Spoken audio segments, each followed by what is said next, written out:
এয়া মই আজি মাস্ক বনোৱা দেখাবলৈ ওলাইছোঁ আপোনালোকৰ আগত।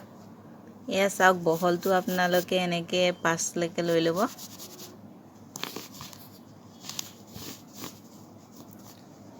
এনেকৈ 5 লৈ ল'ব বহলটো। তাৰপিছত এনেকৈ দীঘলটো আপোনালোকে 8 ল'ব। এনেকৈ 8 চেণ্টিমিটাৰ লৈ ল'ব। এনেকৈ আকৌ সেইপিনিও এনেকৈ 5 লৈ ল'ব। যিহেতু কৰোণা ভাইৰাছৰ প্ৰতাপটো কমাই নাই পৃথিৱীত, সেইকাৰণে মানে মাস্কৰ ব্যৱহাৰটো আমাৰ খুবেই জৰুৰী। সেইকাৰণে ভাবিছোঁ আপোনালোকক দেখুৱাওঁ।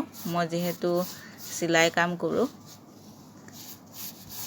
সেইকাৰণে দেখুৱাবলৈ ওলাইছোঁ আপোনালোকক মাস্ক তৈয়াৰ কৰি ঘৰতে কেনেকৈ থাকিব পাৰিব। ক'ৰবালৈ গ'লে, আপোনালোকে বাহিৰলৈ গ'লে মাস্কখন লৈ যাব। এতিয়া মই কাটিছোঁ। এনেকৈ প্ৰথমে কাটি ল'ব।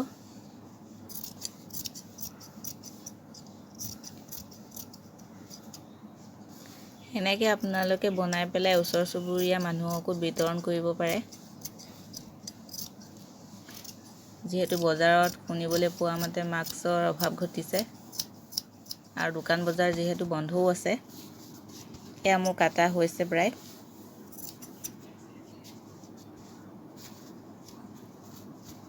তাৰপিছত ৰছী দুডাল যিহেতু প্ৰয়োজন হয়, এতিয়া মই ৰছীকেইডাল কাটিম। এয়া চাওক, ৰছীকেইডাল কাটি লৈছোঁ।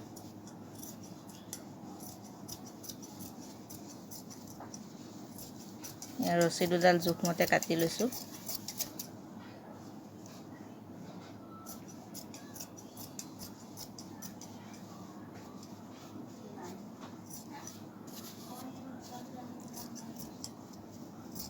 এনেকৈ ৰছী দুডাল কাটি লওঁ।